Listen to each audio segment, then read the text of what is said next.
The day Lena received the package was bright and warm, a frank contrast to the cold chill that would soon creep into her life.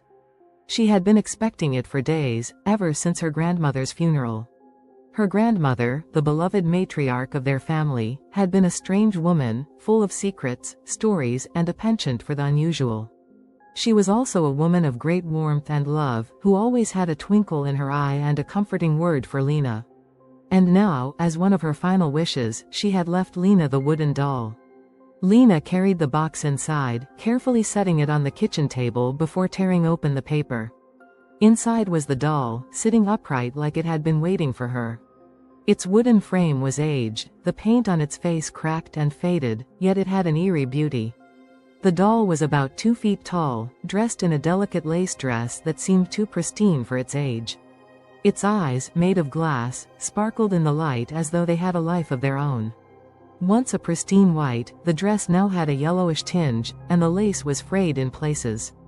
Once bright and clear, the glass eyes now seemed to hold a sinister glint. "Well, hello there, Adelaide," Lena whispered, remembering the name her grandmother had always called it. As a child, Lena was fascinated by the doll but also unnerved by it. She never liked to be in the same room alone with it for too long, and now, holding it in her hands, those childhood fears began to stir again. The doll had been in the family for generations. It was one of those odd heirlooms passed down from mother to daughter, a tradition her grandmother had taken seriously. "It brings good fortune," her grandmother used to say, though the words always seemed half joking. Lena never asked why. She didn't think much of it until now. Setting the doll on the mantel, Lena shook her head and laughed at herself. "It's just a doll," she muttered, trying to shake the uneasy feeling in her chest. That evening, her boyfriend Eric came over for dinner. He was tall, easygoing, and practical, everything Lena needed to ground her whenever she felt anxious. Eric's eyes drifted to the mantel as they sat down to eat. "What's that?" he asked, nodding toward the doll. Lena sighed. "It's Adelaide. My grandmother left it to me. Some old family heirloom." Eric smirked. "Creepy," he said, half joking. "I thought you didn't like dolls?" "I don't," Lena admitted, "but it's tradition." They finished dinner, and Eric left Lena alone in the quiet house soon after. The night had fallen, and the house seemed eerily still. As she washed the dishes, she couldn't help but glance toward the living room. Adelaide sat perfectly still on the mantel, her glass eyes catching the moonlight that filtered through the window. It almost looked like she was watching. Shaking her head, Lena turned off the lights and went to bed. But sleep did not come quickly. She tossed and turned, her mind racing with thoughts of the doll, her grandmother, and the strange feeling that something wasn't quite right. In the middle of the night, Lena awoke suddenly. She sat up, her heart pounding. She wasn't sure what had woken her, no sound, no movement, just a strange sensation. She glanced at the clock, 3:12 a.m. The house was pitch black, but something was off. She couldn't explain it, but it felt like she wasn't alone. Quietly, she crept out of bed and tiptoed into the hallway. The living room was just around the corner, and as she peered into the darkness, her eyes were drawn immediately to the mantel. Her breath caught in her throat. Adelaide was no longer sitting upright. The doll had slumped over, its head tilted at an unnatural angle, staring directly at Lena from across the room. It was as if the doll had been waiting for this moment, as if it had been biding its time until Lena was alone and vulnerable. Lena's heart raced. She hadn't touched the doll since she placed it there. How could it have moved? She flicked on the light, trying to steady her breath. The doll was still there, lying awkwardly, like it had fallen over. But something about it seemed wrong. Its once pristine dress now looked wrinkled, and the eyes, once dull in the evening light, now glinted ominously. Trying to calm herself, Lena set the doll back up. "It's just old," she muttered. "Things shift. That's all." But deep down, she didn't believe it. As she returned to bed, she couldn't shake the feeling that something was terribly wrong. The following day, Lena awoke to her phone buzzing on the nightstand. It was her aunt, Vivian, her grandmother's only living sister, calling from across the country. Lena picked up, her voice still groggy with sleep. "Morning, Aunt Viv," she mumbled. "Lena, darling," her aunt's voice sounded strained. "I was going through some of your grandmother's things, and, did she give you the doll?" Lena's stomach dropped. "Yeah, she left it for me in the will." Adelaide. There was a pause on the other end of the line. When Vivian spoke again, her voice was low and grave. Lena, listen to me carefully. That doll, it's not just some old heirloom. It's dangerous. Whatever you do, please don't keep it in your house. I've seen what happens to those who do. Lena's hand tightened around the phone. What are you talking about? The curse, her aunt whispered. Every woman in this family who's kept the doll has suffered. It brings good fortune at first, but it always ends in tragedy. Please get rid of it, Lena. Before it's too late. The line went dead. Lena stood there, her heart pounding as the words echoed. Before it's too late. Her gaze drifted back toward the living room, where Adelaide sat, perfectly still on the mantel, her glassy eyes catching the morning light. But now, to Lena, the doll seemed anything but still. It was waiting. Lena couldn't shake the unease that had settled over her since her aunt's ominous phone call. As she sat at her kitchen table, staring at the doll on the mantel, the words echoed in her mind. It brings good fortune at first, but it always ends in tragedy. Her heart raced, and a cold sweat broke out on her skin. The doll sat there, motionless and silent, but its presence felt suffocating. It was a porcelain figure, with glassy eyes that seemed to follow Lena's every move. Its delicate features were frozen in a serene smile, but to Lena, it looked more like a sinister grin. It was as if the air in the room had thickened since it had arrived, and no matter how hard Lena tried, she couldn't ignore the creeping sense of dread that followed her around the house. She needed answers. That afternoon, Lena visited her Aunt Vivian, hoping to learn more about Adelaide and the doll's strange history. Pulling up to Vivian's small, ivy-covered home, she noticed her aunt standing in the garden, her face pale and drawn as though she hadn't slept in days. The ivy seemed to crawl up the walls like a living thing, and the house itself looked like it was holding its breath, as if it too was afraid of what lurked inside. You should have called me sooner, Aunt Vivian said without preamble as Lena stepped out of the car. Her voice was shaky, but there was urgency in her eyes. We need to talk about Adelaide. Inside the house, they sat down at the kitchen table, where Vivian began to tell the story that Lena had never heard in full before. The doll has been in our family for generations, Vivian began, her hands trembling slightly as she poured them tea. But it's not just a simple heirloom. There's a reason every woman in our family inherits it, and there's a reason they all meet tragic ends. Lena frowned, leaning in closer. What do you mean? How did this start? Vivian took a deep breath as though steeling herself to relive the past. Your great-great-grandmother, Eliza, was the first to own the doll. She was a woman of fortune, married into a wealthy family. But she was never able to conceive children, and it was a source of great sadness for her. A traveling peddler came to town one day, selling curiosities and oddities. He claimed the doll was special and would bring its owner good fortune and grant their heart's desire. Desperate, Eliza bought the doll and brought it home. Vivian's voice dropped to a whisper. Not long after, Eliza became pregnant. She had twin daughters, and for a time, everything seemed perfect. The family's wealth grew, and their lives were filled with happiness. But then, tragedy struck. What happened? Lena asked, her heart pounding. One of the daughters fell ill, and no doctor could save her. Then strange things began to happen in the house, unexplained noises, objects moving on their own. The other daughter, your great-grandmother, claimed the doll spoke to her and told her terrible things. Vivian's eyes darkened as she continued. Eliza tried to get rid of the doll, but no matter what she did, it always found its way back. And then, Eliza died, suddenly and without explanation.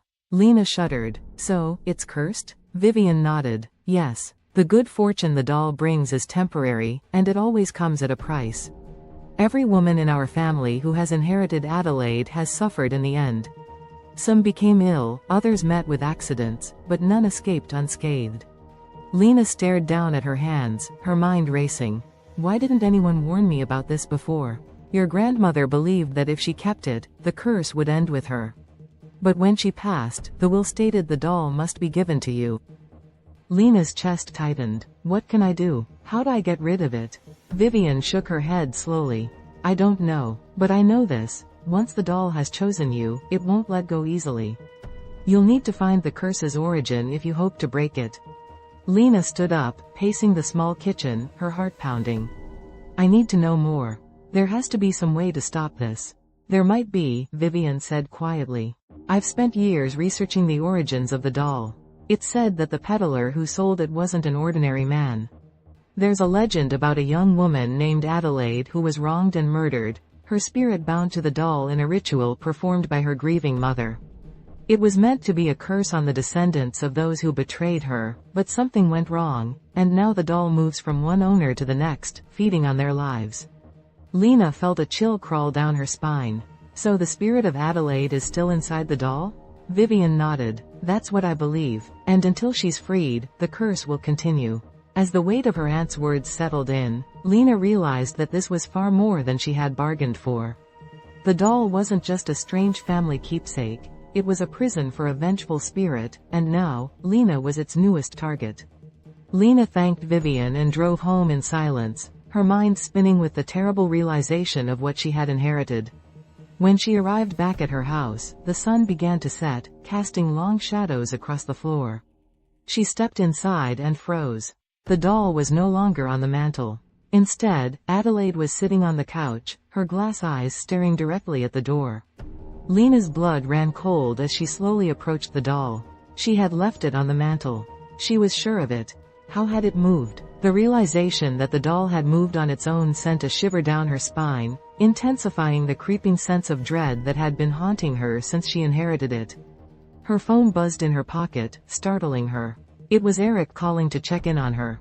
Hey, Lena said, her voice trembling. Something's wrong with this doll, Eric. I don't know how, but it moved. Her words were filled with a sense of urgency and fear, adding to the suspense of the situation. Eric laughed on the other end, his disbelief palpable. You're just freaking yourself out. Dolls don't move on their own. His words only added to Lena's sense of isolation when dealing with the strange events surrounding the doll. Lena glanced back at Adelaide, her eyes narrowing. I know what I saw. Something isn't right. Eric sighed. Okay, I'll come over tomorrow, and we'll figure this out. Just try to relax, okay? Lena hung up the phone but couldn't take her eyes off the doll. There was something different about it now, something darker. The air in the room felt heavy and oppressive. She knew one thing for sure, Adelaide wasn't just a doll. She was a trap set for her family generations ago. And now, it was her turn to face the curse. Lena picked up the doll with trembling hands and placed it back on the mantel, feeling its cold wooden body beneath her fingers. As she stepped away, she could have sworn she heard a faint whisper, a voice barely audible but unmistakable. Soon, the doll sat perfectly still, but Lena knew better. The following days passed in a strange, surreal blur for Lena. Despite the fear gnawing at her every time she looked at the doll, life seemed to take an unexpected turn for the better. Her work, which had been stressful for months, suddenly became more manageable. Her boss, who had always been distant, praised her in a meeting, even hinting at a promotion.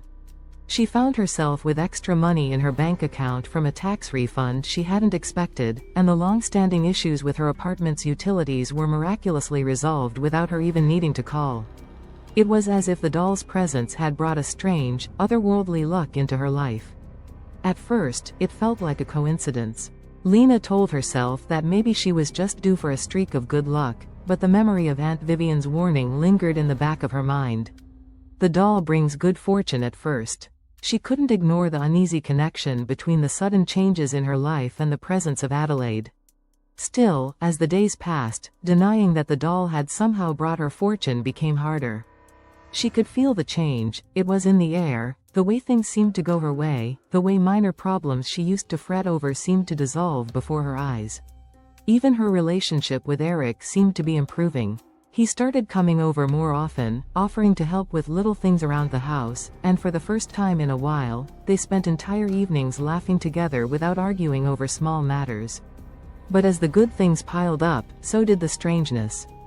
It started with small things, objects moving ever so slightly from where she had left them, lights flickering even though she'd just replaced the bulbs.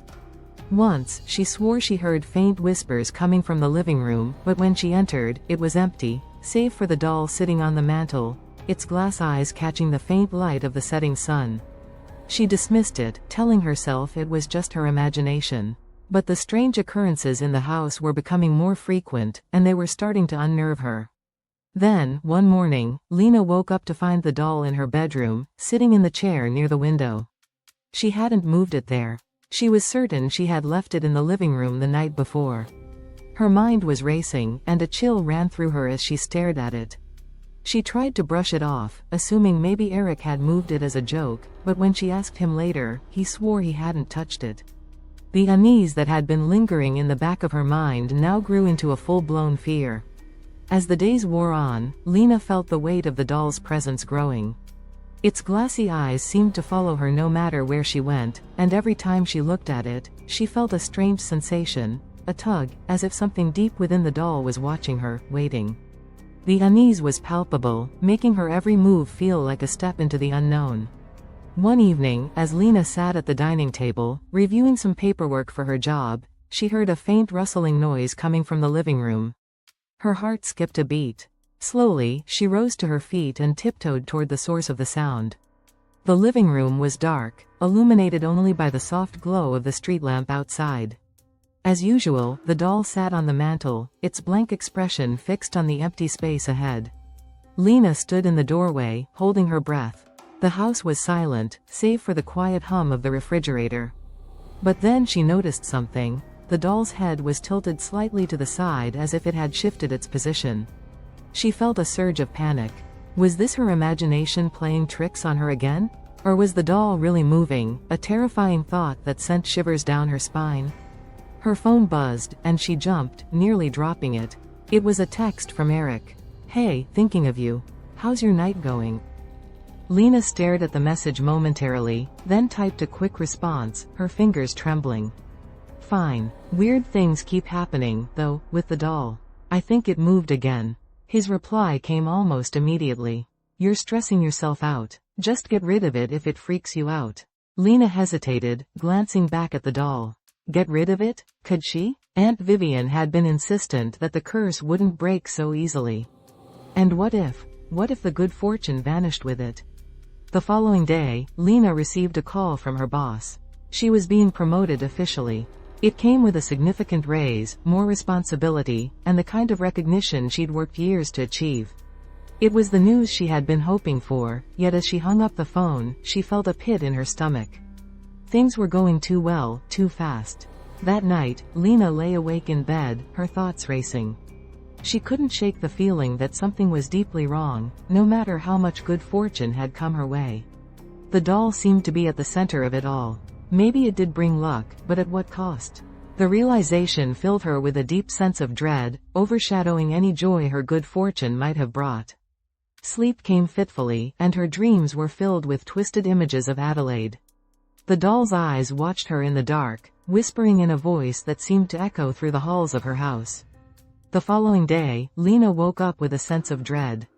The doll was in the living room where she had left it, but the air in the house felt thick with something she couldn't name. She went about her day in a daze, trying to focus on her new responsibilities at work, but her thoughts kept drifting back to the doll, to the curse, to Aunt Vivian's warning. That evening, Eric came over for dinner. He could tell something was off. "You seem distracted," he said as they sat down to eat. "Everything okay?" Lena sighed, rubbing her temples. "I don't know. Things have been going well. Too well, almost. But the doll, Adelaide, there's something wrong with it. I keep hearing things, and it feels like it's moving when I'm not looking." Eric gave her a concerned look. "Lena, it's just a doll. You're overthinking this. You're just under much stress with work and everything else." "I don't think it's that simple," Lena replied, her voice wavering. "There's something more to it," Aunt Vivian said. Before she could finish, a loud crash came from the living room. They both jumped to their feet, rushing to see what had happened. The doll had fallen from the mantel and lay in a heap on the floor, its glass eyes staring up at the ceiling. Lena's breath caught in her throat. "I didn't touch it," she whispered. Eric knelt, picked up the doll, and rested it on the mantel. "It's just old. It probably slipped." But Lena wasn't convinced. As Eric turned away, she glanced at the doll one more time. She thought she saw the corners of its mouth twitch into a smile for a brief moment. Lena's blood ran cold. Good fortune continued to pour into her life, but so did the fear. Every day, Lena felt the growing tension in the air, like the doll was watching, waiting for the moment when everything would turn. She could feel the darkness closing in, and she knew this was only the beginning. The atmosphere in Lena's house had become suffocating. Since Adelaide arrived, the tension building felt like a storm looming on the horizon. Despite the unnerving occurrences, the good fortune continued to flow. At work, Lena's promotion was official, her finances were stable, and her relationship with Eric seemed stronger than ever. But none of it felt right anymore. Lena knew the price of this sudden good luck was coming, and the weight of Aunt Vivian's warning hung heavy on her mind. One afternoon, Lena received an unexpected phone call. Her aunt's name flashed on the screen, but when she answered, it wasn't Vivian's warm voice that greeted her. Instead, it was a man's voice, cold and official. "Miss Lena Carter?" "Yes, this is she," Lena replied, her heart pounding. "This is Dr. Morales from Ridgeview Hospital. I'm afraid I have some difficult news. Your aunt, Vivian Dawson, was involved in a serious car accident earlier today."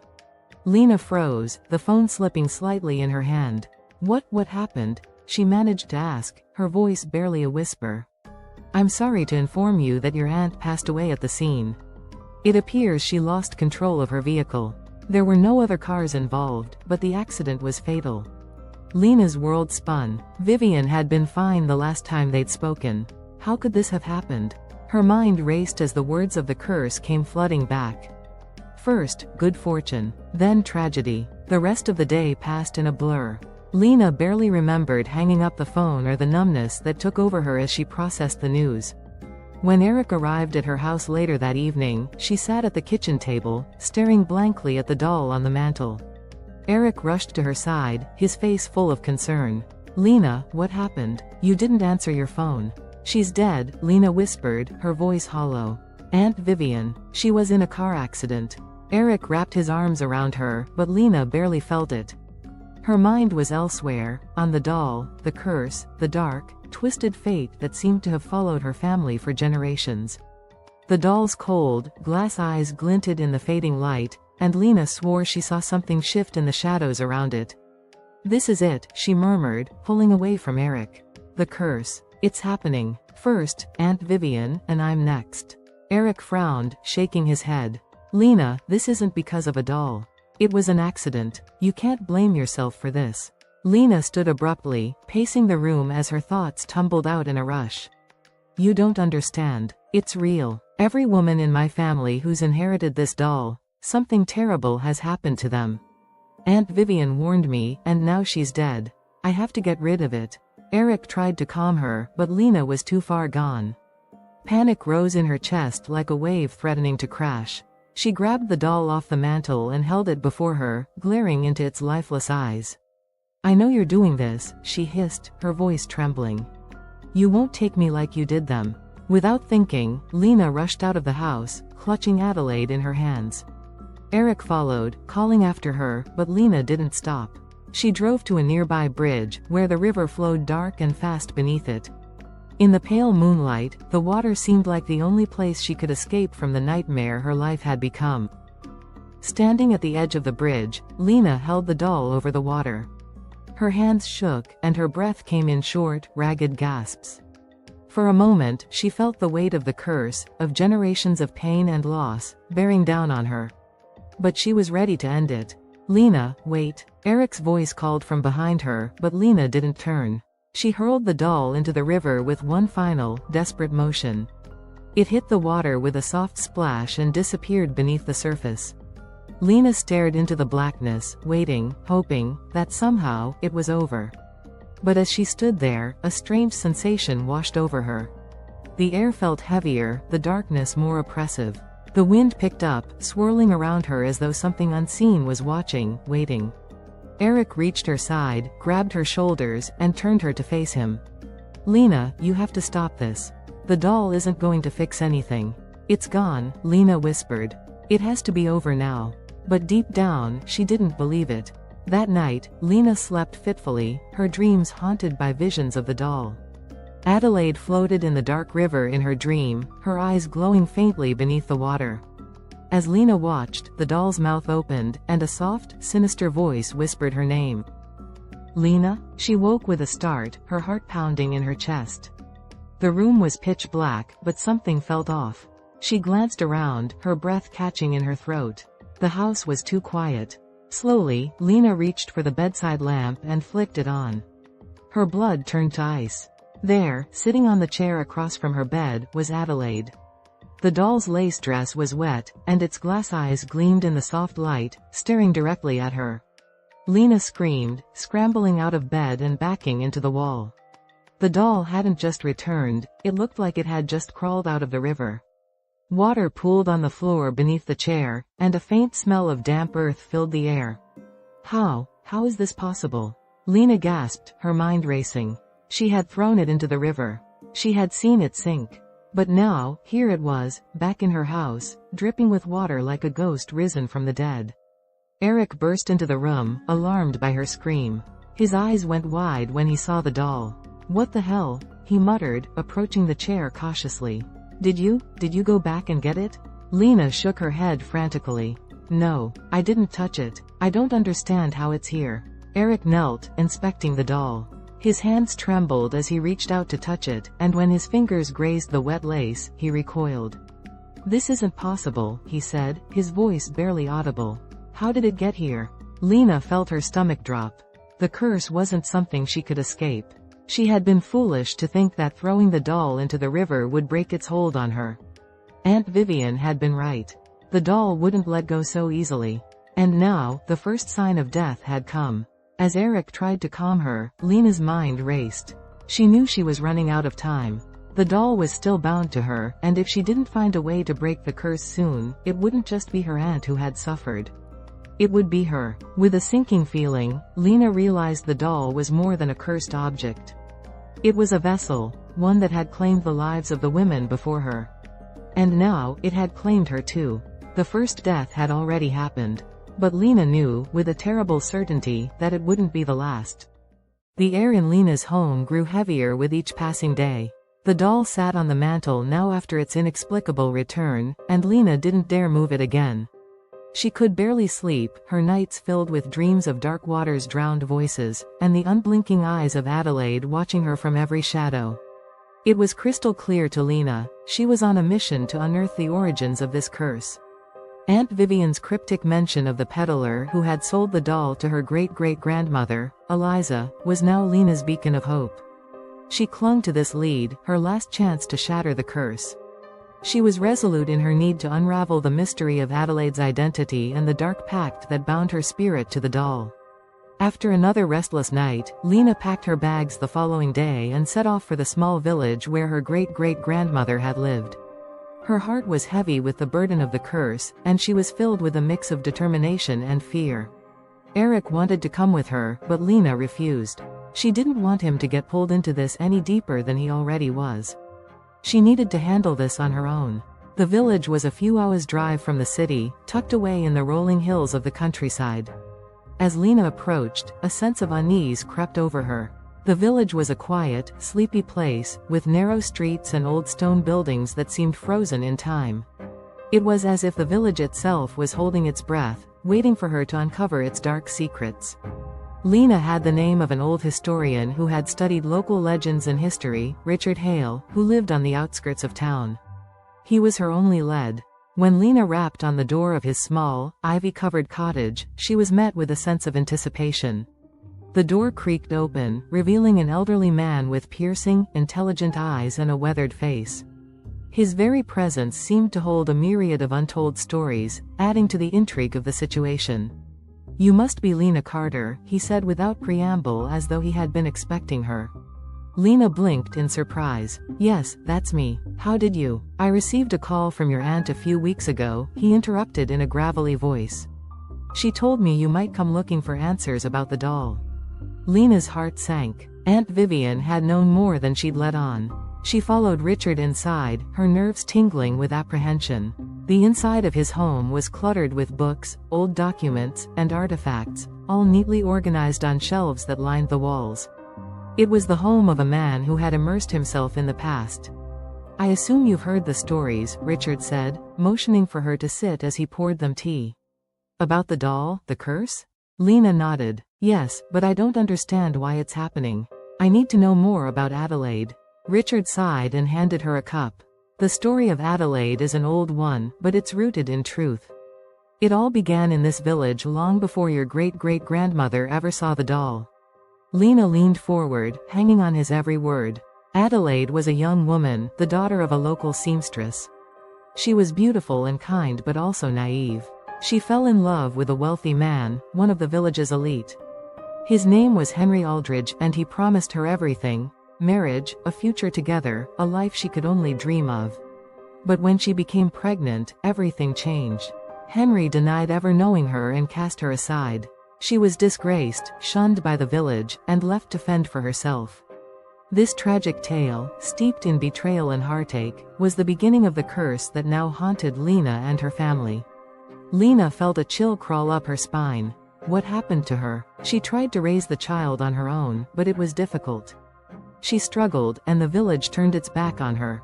In the end, both she and her baby died, some say from illness, others believe it was something more sinister. But her mother, Margaret, was filled with rage and grief. She blamed Henry and the villagers for her daughter's death. Richard paused, his expression darkening. Margaret was not just a seamstress. She was also well versed in the old ways, the forbidden rituals and dark magic passed down through the generations. In her despair, she performed a ritual to bind Adelaide's spirit to a vessel, a doll she had made herself. It was meant to be a curse on Henry's family and anyone who crossed paths with the doll. The doll would initially bring fortune, but it would claim the souls of those who kept it. Lena's hands trembled around her teacup. So the doll was meant to punish Henry's family? Richard nodded. Yes, but the curse was unstable. Instead of affecting only Henry's descendants, it began to move from one owner to the next, feeding on the life force of each woman who possessed it. The good fortune it brings is merely a way to lure its victims in. Once Adelaide has them, she takes what she's owed, their souls. Lena's heart pounded. How did it end up in my family?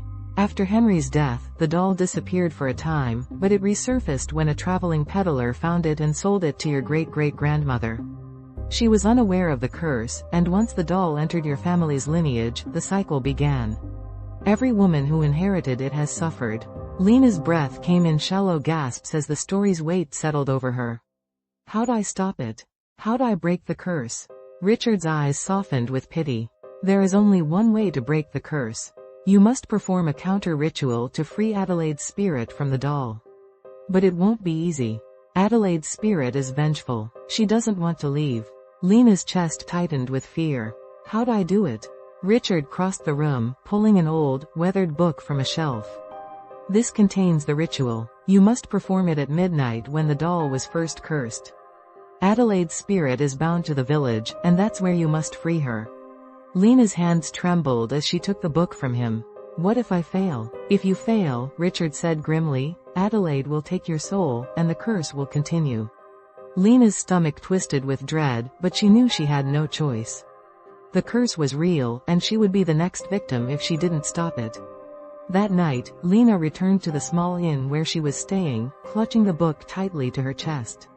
She read through the ritual, her heart pounding as the words filled her with hope and terror. The ritual required an offering, something personal, something connected to the past. Lena knew what she had to do. She had to go back to the village and perform the ritual in the place where Adelaide had died. It was the only way to break the curse, but facing Adelaide's spirit terrified her. As midnight approached, Lena gathered her courage and made her way to the old ruins at the edge of the village, where Adelaide had spent her final days, according to Richard. The wind howled through the trees, and the moon hung low in the sky, casting long shadows over the earth. Lena stood in the center of the ruins, the doll clutched tightly in her hands and began to recite the words of the ritual. The air grew colder, and the wind seemed to carry whispers, Adelaide's voice, faint but unmistakable. As Lena spoke the final words of the ritual, the ground beneath her feet trembled. A figure appeared in the darkness, a ghostly figure of a young woman, her eyes hollow and filled with sorrow. Adelaide. For a moment, Lena felt a deep, overwhelming sadness. This was not just a curse, the anguish of a mother and daughter betrayed, abandoned, and forgotten. Please, Lena whispered, tears streaming down her face.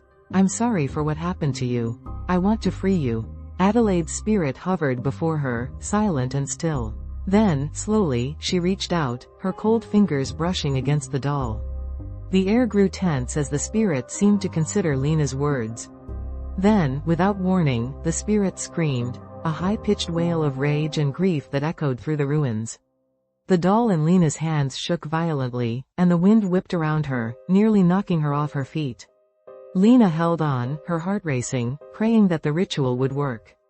But as the wind howled and the spirit raged, she realized Adelaide didn't want to be freed. She wanted revenge. And now, Lena had to face the consequences. Lena stood frozen in the ruins, the weight of the ritual book heavy in her hands, her heart pounding in her chest. The ghostly figure of Adelaide hovered before her, her hollow eyes filled with a sorrow so deep, it seemed to pierce Lena's soul. The wind howled around them, swirling leaves and dust in a frenzied dance as the air grew colder with each passing second. "Please," Lena whispered, her voice trembling. "I just want to free you." Adelaide's spirit flickered as if considering her words. For a moment, there was silence, and Lena dared to hope that maybe, just maybe, the ritual was working. But then, the ghost's expression twisted into something darker. The sorrow in her eyes transformed into fury, and her mouth opened in a silent scream. The ground trembled beneath Lena's feet as the wind whipped around her more violently than before. Lena's breath hitched, and panic surged through her. This wasn't working. Adelaide didn't want to be freed. She wanted revenge. The curse that had bound her spirit for so long wasn't just a prison, it was a weapon. And Lena was the next target. Suddenly, the doll in Lena's hands began to shake violently.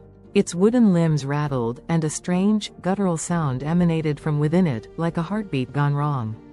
The air around her grew thick, almost suffocating, and Lena could feel the evil energy surging from the doll. "No," Lena cried, dropping the book and clutching the doll with both hands. "You're not going to take me." Adelaide's ghost lunged forward, her translucent form flickering in and out of focus, her eyes wild with rage.